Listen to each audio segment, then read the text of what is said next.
तब भी particle SHM करता है। बस क्या होगा, मीन पोजीशन शिफ्ट हो जाएगा C/K पर। पहले जहां पर भी होता था मीन पोजीशन, वहां से C/K आगे चला जाएगा। तो अगर -kx के साथ में +c और आ गया, मतलब कोई कांस्टेंट फोर्स और ऐड होने लग गया, तब भी पार्टिकल एसएचएम कर रहा है विथ शिफ्टेड मीन पोजीशन। तो यहां पर एसएचएम तो हो रहा है, ये तो श्योर हो गया। चलो, अगर ये एसएचएम कर रहा है तो बताओ ये एसएचएम का कौन सा पोजीशन है? सोच लिए कौन सा पोजीशन है। अगर तुमको लगता है कि ये मीन पोजीशन है तो तुमको गलत लगता है। इस जगह पर वेलोसिटी 0 है, और देखो फोर्स 0 नहीं है, स्प्रिंग के द्वारा कोई फोर्स नहीं लग रहा, लेकिन ये फोर्स लग रहा है। तो यहां पर फोर्स 0 नहीं है, यहां पर वेलोसिटी 0 है। तो ये हो गया एक्सट्रीम पोजीशन।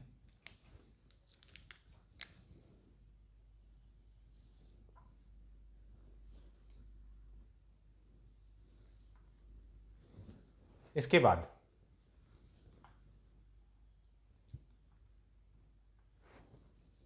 अब स्प्रिंग का जो नेचुरल लेंथ है वो मीन पोजीशन नहीं है, क्योंकि मीन पोजीशन तो शिफ्ट हो चुका है। अच्छा, कितना आगे शिफ्ट हुआ होगा? C/K आगे। C/K मतलब F/K आगे।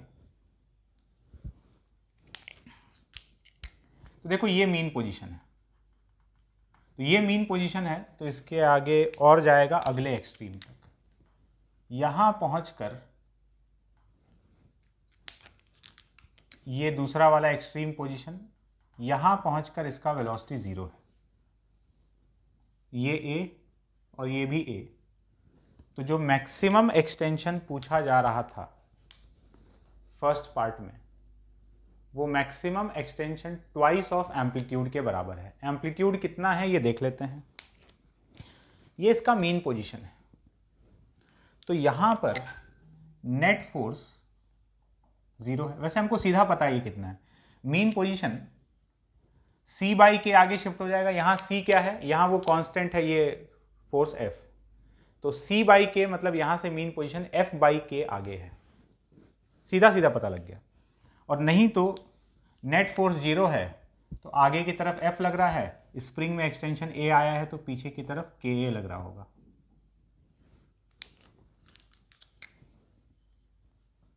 तो F - KA equal to 0। Amplitude आ गया F/K। एम्पलीट्यूड F/K आ गया, तो मैक्सिमम एक्सटेंशन इज 2F/K। और टाइम पूछा है कि टाइम कितना लगेगा, सीधा बता देंगे। Time to attain maximum extension, तो एक एक्सट्रीम से दूसरे एक्सट्रीम तक जाने का समय। तो यहां से मीन तक T/4, मीन से एक्सट्रीम तक अगेन T/4। तो टाइम लगा T/2, that is π√m/K।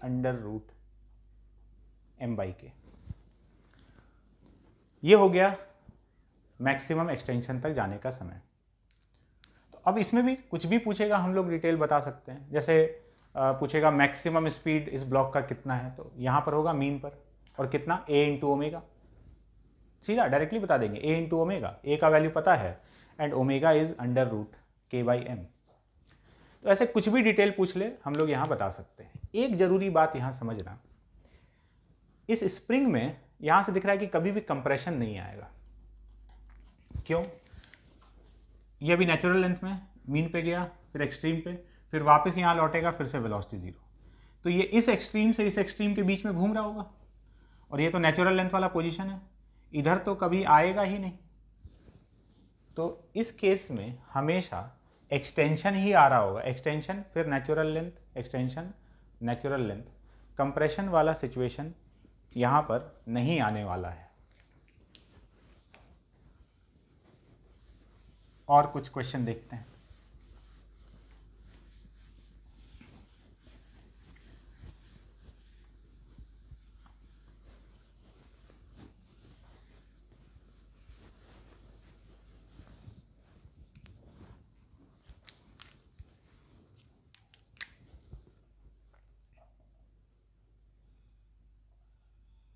a spring block system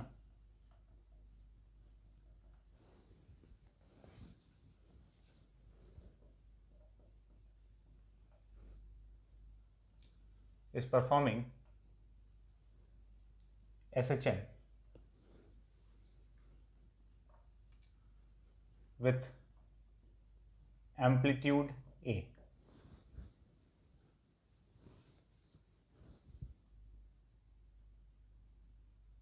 In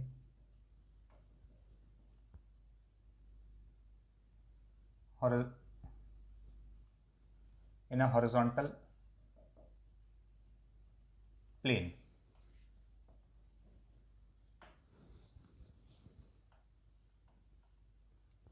When block is passing through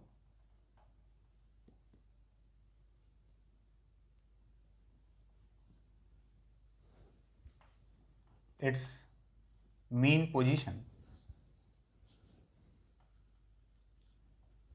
another identical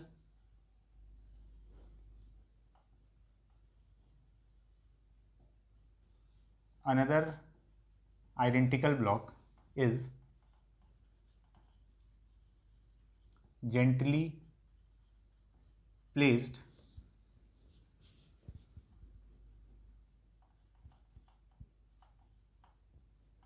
on it and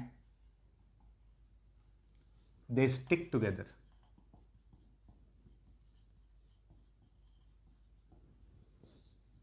Find amplitude of new SHM. एक spring block system है जो कि SHM कर रहा था।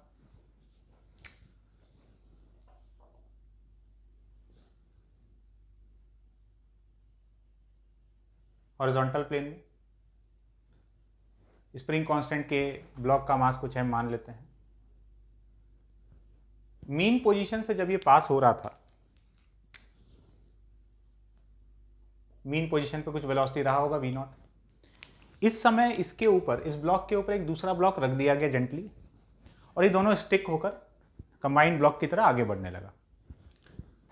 तो एक नया SHM सेट हो चुका होगा। उस नए SHM का एम्पलीट्यूड बताना है। सॉल्व करते हैं। तो ये तो चल रहा था जब ये मीन पोजीशन से पास हो रहा था।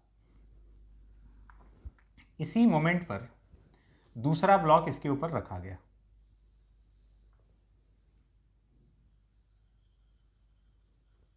तो जब दूसरा ब्लॉक रखा गया तो अब ये कंबाइंड सिस्टम 2m मास का हो गया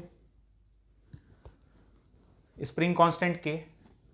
इसके लिए ओमेगा का value root k by m है, तो ये नीचे वाले सिस्टम के लिए ओमेगा का value root k by 2m हो जाएगा। मीन पोजीशन तो अभी भी वही है, स्प्रिंग अपने नेचुरल लेंथ में था तो अभी भी नेचुरल लेंथ में ही है। तो मीन पोजीशन नए सिस्टम का यही मीन पोजीशन है, लेकिन अब कंबाइंड सिस्टम का वेलोसिटी कुछ हो चुका होगा v। ठीक है, तो मीन पोजीशन पर इसका वेलोसिटी v0 है, तो इसको हम a इंटू ओमेगा के बराबर लिख सकते हैं। मीन पोजीशन पर वेलोसिटी a इंटू ओमेगा। नए वाला SHM जो है उसके मीन पोजीशन पर वेलोसिटी भी a इंटू ओमेगा, नया वाला एम्पलीट्यूड a डैश और नया वाला ओमेगा ओमेगा डैश। तो v is equals to a dash into omega dash. हमको ये a पता है और a डैश निकालना है। v0 और v में क्या रिलेशन होगा? ये पास हो रहा था, यहाँ पे रख दिए, ये दोनों साथ में चलने लग गया। परफेक्टली इनइलास्टिक कोलिजन जैसा है, कंबाइंड सिस्टम बन के चलने लग गया। लीनियर मोमेंटम कंजर्वेशन लगा देंगे, सिस्टम पर कोई भी एक्सटर्नल फोर्स नहीं है। लीनियर मोमेंटम कंजर्वेशन, तो m इंटू वी नॉट जो रखा जा रहा था उसका वेलोसिटी 0 था। बाद में ये कंबाइंड सिस्टम v वेलोसिटी से मूव करने लग गया, तो यहां से आ गया v0 इक्वल्स टू 2v। तो v0 is equals to 2v। v0 का वैल्यू a इंटू ओमेगा और v का value a dash into omega dash. Omega का value root k by m और ओमेगा डैश का value root k by 2m। तो ये root k by M cancel हो गया। यहां पर अपने पास बचा a is equals to 2a dash upon root 2। a dash का वैल्यू आ गया a अपॉन रूट 2। तो नया एम्पलीट्यूड जो है वो a बाई रूट 2 के बराबर है। ठीक है,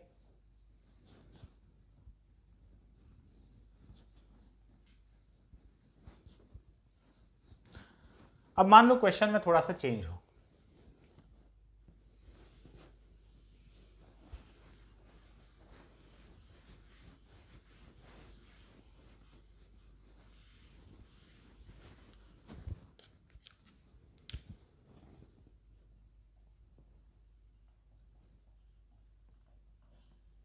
In the previous problem,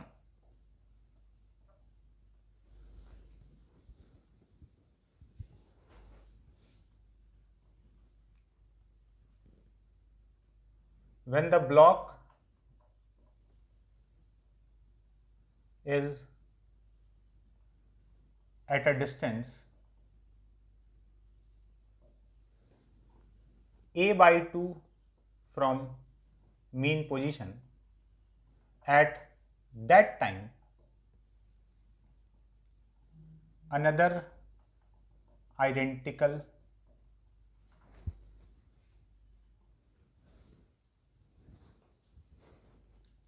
block is placed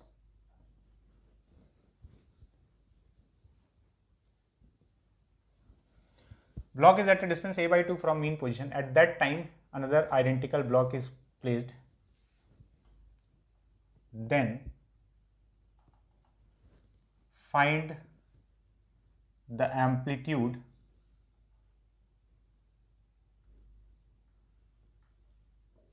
of new SHM। मतलब यही सिचुएशन है। अब मीन पोजीशन से पास नहीं हो रहा था, जब a बाई 2 से पास हो रहा था ना, उस समय नया ब्लॉक या दूसरा ब्लॉक रखा गया है। तब बताना है कि एम्पलीट्यूड कितना होगा। सॉल्व करते हैं।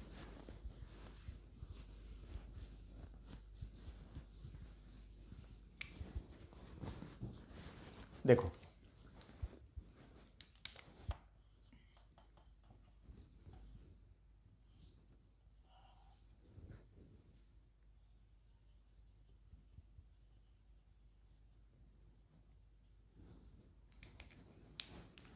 ये मीन पोजीशन, कहीं पर मीन पोजीशन से इसका डिस्टेंस है a बाई 2। इस समय कुछ वेलोसिटी होगा v0, इसका angular frequency root k by M के बराबर। इस समय दूसरा ब्लॉक रख दिया गया जो कि उससे स्टिक कर गया। बाकी सारा सिचुएशन वही पहले वाला है।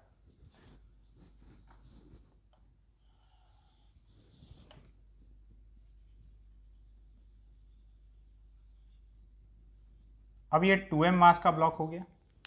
मीन पोजीशन तो वही रहेगा, नेचुरल लेंथ वाला जो जगह था।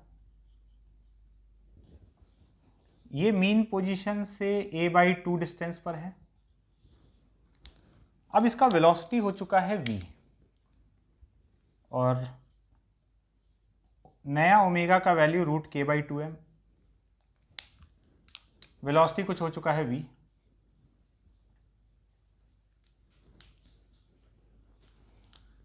v0 और v को हम लोग क्या लिख सकते हैं ना, एम्पलीट्यूड यहाँ a था, यहाँ कुछ नया एम्पलीट्यूड हो चुका है a डैश। v0 को क्या लिखेंगे, तो मीन पोजीशन से किसी भी डिस्टेंस पर है तो कहीं भी वेलोसिटी का या स्पीड का जो फॉर्मूला है वो है omega under root of a square minus x square. ये v0 का वैल्यू हो गया, √3 omega a by 2। Similarly v का वैल्यू omega dash under root of a dash square, नया एम्पलीट्यूड a डैश हो चुका है, माइनस x स्क्वायर। डिस्टेंस तो मीन पोजीशन से वही है जो पहले था, तो a स्क्वायर बाई 4। ये हो गया v का वैल्यू, ये हो गया v0 का वैल्यू। और V नॉट में रिलेशन हम लोग लिख सकते हैं लीनियर मोमेंटम कंजर्वेशन से, linear momentum conservation. m into v not दूसरे वाले ब्लॉक का 0 था जिसको हम लोग रखने जा रहे हैं, और बाद में 2m इंटू वी साथ में चलने लग गया। वी नॉट का वैल्यू है √3 ओमेगा a/2 और v का वैल्यू है omega dash under root of a dash square minus a square by 4।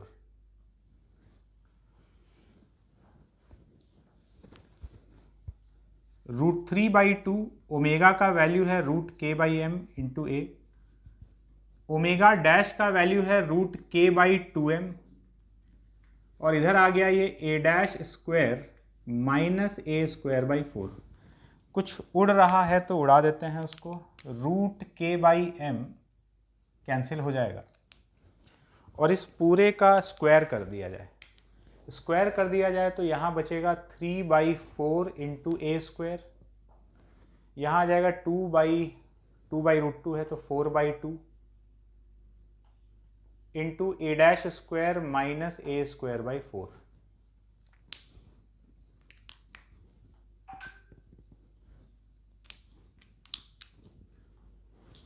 तो ये हो गया 3/8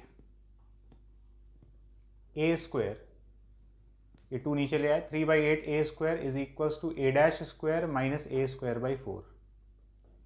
ए dash square is equals to 3a square by 8 plus A square by 4। तो ए डैश स्क्वायर का value आ गया 5a square by 8, A dash is equals to √5/8a। ये हो गया SHM का एम्पलीट्यूड, नए SHM का नया एम्पलीट्यूड √5/8 इंटू ए। ठीक है, एक और क्वेश्चन देखते हैं। अब हम लोग स्प्रिंग ब्लॉक सिस्टम को सिर्फ SHM के नज़रिए से देख रहे हैं, हमको इसमें खाली SHM दिख रहा है। अब हम लोग वर्क एनर्जी वाला कंसेप्ट ये सब के बारे में सोच ही नहीं रहे।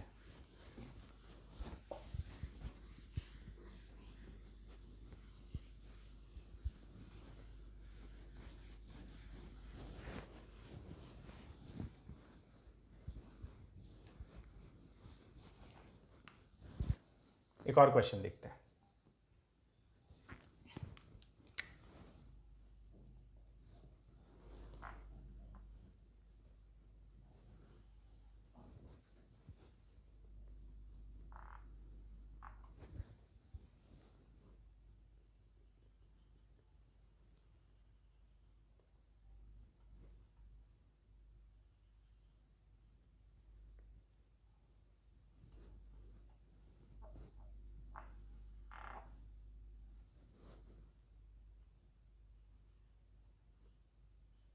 ये एक ब्लॉक है, ये स्प्रिंग, और स्प्रिंग कंप्रेस्ड है। स्प्रिंग का नेचुरल लेंथ L था,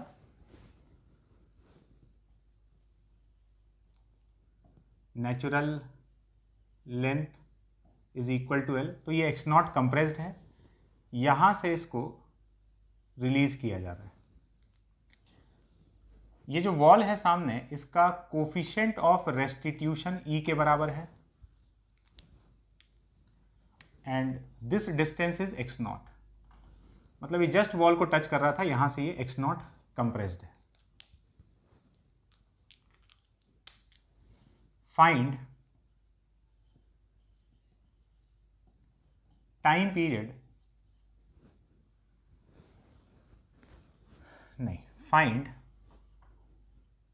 first maximum compression in the spring for the first time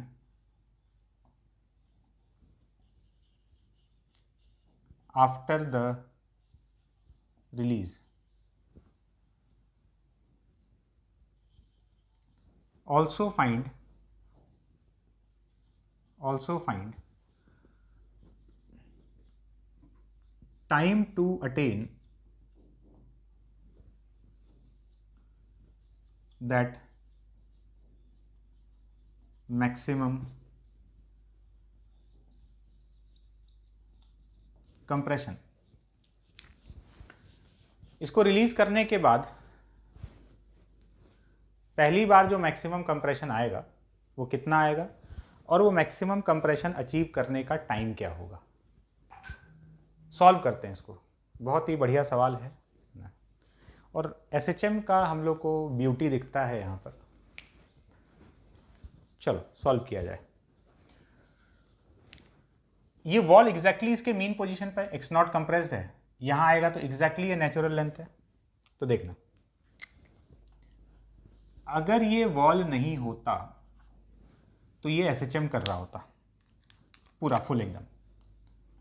this is mean position, तो ये वाला पोजीशन माइनस एक्स नॉट और ये एक्स नॉट, एक्स नॉट इसका एम्पलीट्यूड हो गया, ये मीन पोजीशन, ये एक्सट्रीम पोजीशन।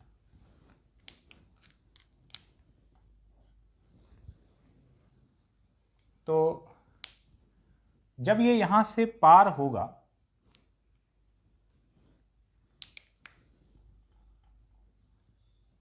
जब ये इस जगह से पार हो रहा होगा मीन पोजीशन से,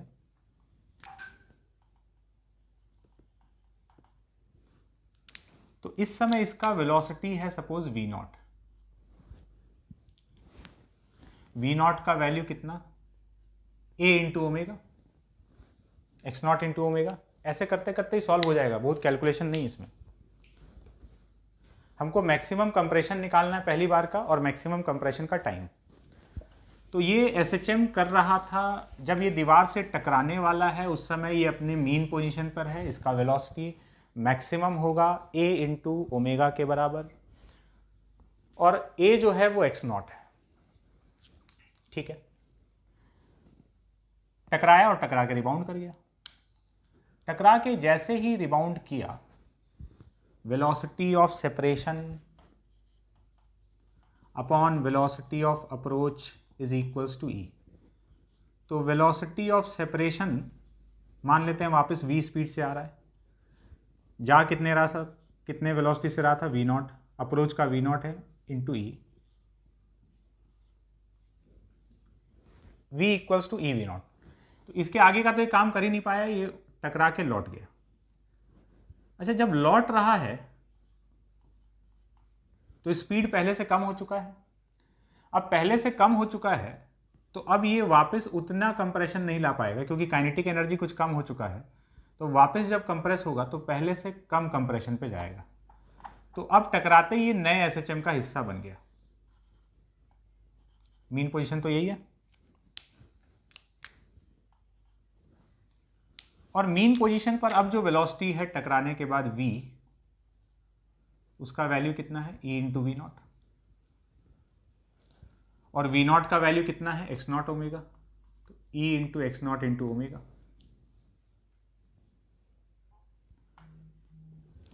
तो मीन पोजीशन पर सॉल्व हो गया। देखो, मीन पोजीशन पर जो वेलोसिटी होता है वो a ओमेगा के बराबर है। तो मीन पोजीशन पर जो इसका वेलोसिटी है a इंटू ओमेगा, तो मैक्सिमम कंप्रेशन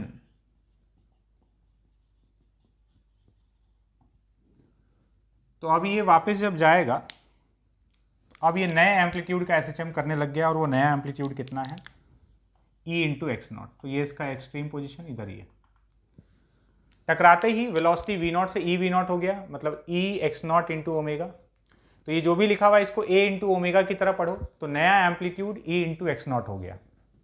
तो अब ये जब वापस कंप्रेशन तक जाएगा तो एक्स नॉट तक नहीं जाकर खाली e एक्स नॉट तक जाएगा। e is definitely less than 1। तो ये आ गया इसका नया एम्पलीट्यूड। तो maximum compression is e into x not. अच्छा, ये सिलसिला चलता रहेगा, फिर यहाँ से वापस जाएगा, टकरा के वापस आएगा तो और कम हो जाएगा, e स्क्वायर एक्स नॉट, फिर जाएगा टकरा के वापस आएगा तो e क्यूब एक्स नॉट। हर बार जो कंप्रेशन है पिछली बार का e टाइम्स हो जाएगा। अच्छा, टाइम का बात, जाकर वापस आने में पहली बार कंप्रेशन पहुंचने में कितना टाइम लगा। तो टाइम जो लगा है, एसएचएम का खूबसूरती यह है कि time period is independent of amplitude. तो यहाँ एक्सट्रीम से मीन तक गया, सिस्टम तो वही है T/4, और फिर नए एसएचएम में ये मीन से वापस एक्सट्रीम तक आएगा तो फिर से T/4। सिस्टम तो वही है, खाली एम्पलीट्यूड ही तो बदला है, इसको उससे मतलब ही नहीं है। तो T/4 जाने का, T/4 आने का टाइम हो गया T/2, π√m/k के बराबर। कोई पूछ ले इसके बाद वाला कंप्रेशन, तो इसके बाद वाला कंप्रेशन कितना होगा? पहले x0 था तो अब EX0 हो गया, तो अब EX0 है तो अब E² x0, फिर E³ x0, ऐसे चलते जाएगा।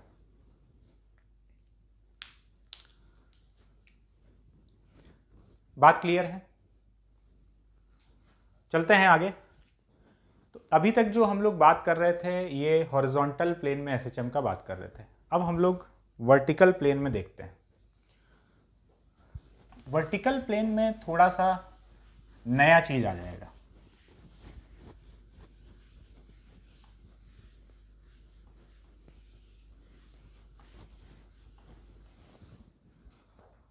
वर्टिकल प्लेन में बाय डिफॉल्ट एक फोर्स लग रहा है, अपने आप से एक फोर्स लग रहा है, और वो है ग्रेविटी। तो वर्टिकल प्लेन में अगर हम लोग बात करते हैं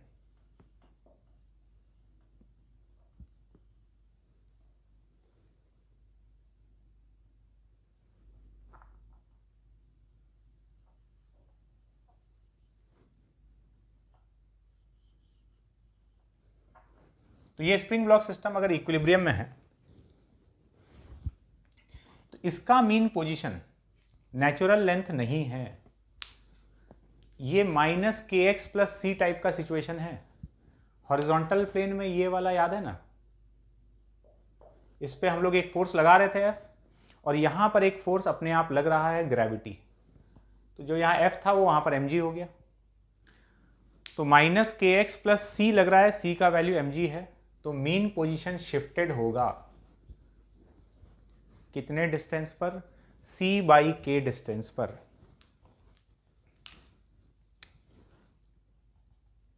ये नेचुरल लेंथ वाला लाइन है और ये मीन पोजीशन है। सपोज ये गैप x0 है,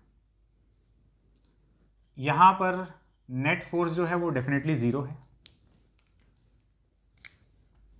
तो x0 एक्सटेंशन है तो ऊपर लग रहा है kx0 और नीचे mg, तो kx0 equal to mg, net force balanced, तो x0 इक्वल टू mg/k, वही c/k। तो